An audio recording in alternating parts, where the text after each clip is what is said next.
Qanday qilib ozish mumkin? Hozirgi vaqtda ozishda ikki xil yo'li bor. Birinchisi dietolog vrachga boramiz, ikkinchisi internetga borib o'rganamiz. Ikkalasida ham sizda iroda yetishmasa, hammasi befoyda. Hozirgi vaqtda juda ham ko'p ma'lumotlar bor.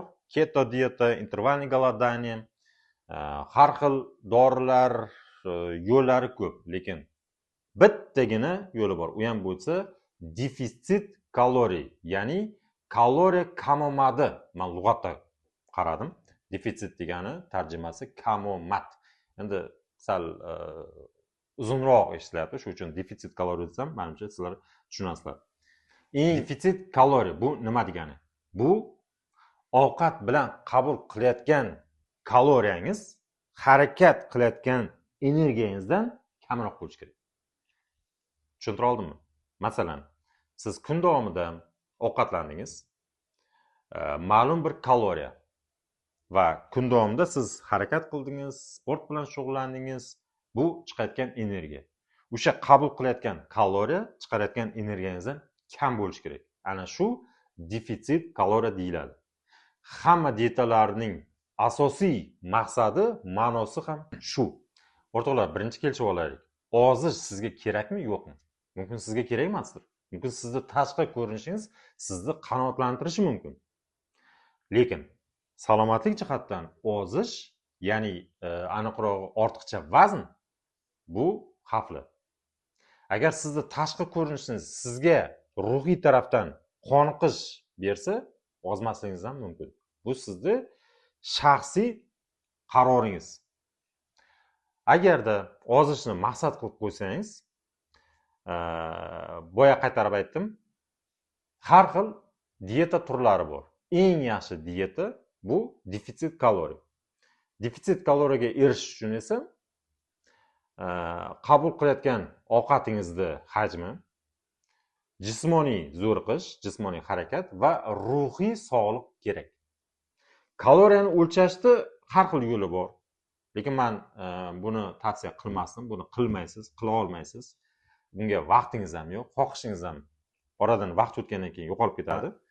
Shuning uchun men aytgan sxema bo'yicha agar siz ishni olib borsangiz, siz kaloriya kamomadiga erishasiz va sekin-astalik bilan orzu qilgan o'zingizni qaddi qomatingizga ega bo'lasiz. Ovqatingiz qanaqa ko'rinishda ega bo'lishi kerak? Ko'p qismi kletchatka, meva-sabzavotlar, oqsil va uzoq ta'sir qiluvchi uglevodlardan tashkil topgan bo'lishi kerak. Esingizda bo'lsin.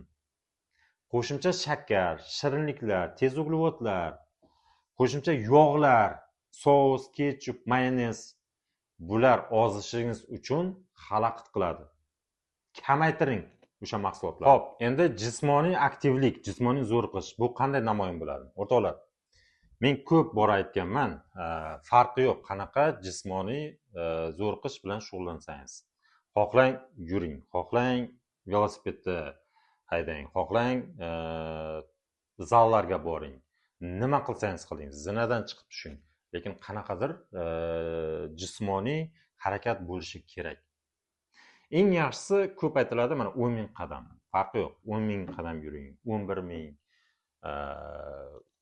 Ko'chada do'stlaringiz bilan aylanib yuring, xohlang hisoblang, xohlang hisoblamang. Lekin harakat bo'lmasa, siz sifatli oza olmaysiz.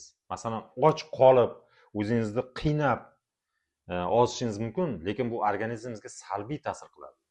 Eng asosiysi bu ruhiy sog'lomlik. O'rtoqlar, bizlar ovqatdan, shirinlikdan zavisim bo'lib qolganmiz, qaram bo'lib qolganmiz.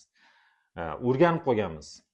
Shu nimadir anaqa perkus qilishga, shirinlik, konfet, nimadir yeyishga.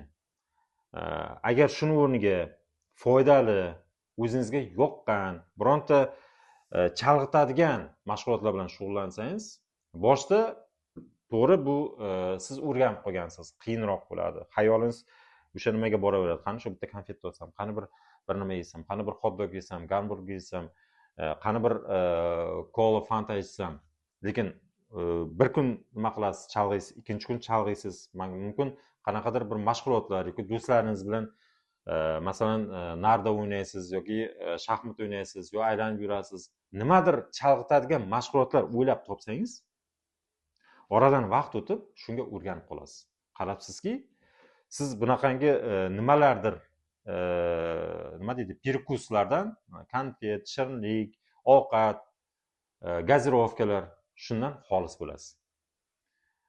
Hurmatli do'stlar, ozish protsessi bu ko'proq jismoniy trenirovka emas, bu ovqat emas. Bu birinchi navbatda ruhiyatga bog'liq.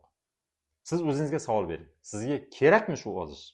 Agar kerak bo'lsa, irodangizni, kuch-g'ayratingizni bir nuqtaga jamlab, disiplina, tartib, qoida bilan sekin-astalik bilan bu natijaga erishasiz.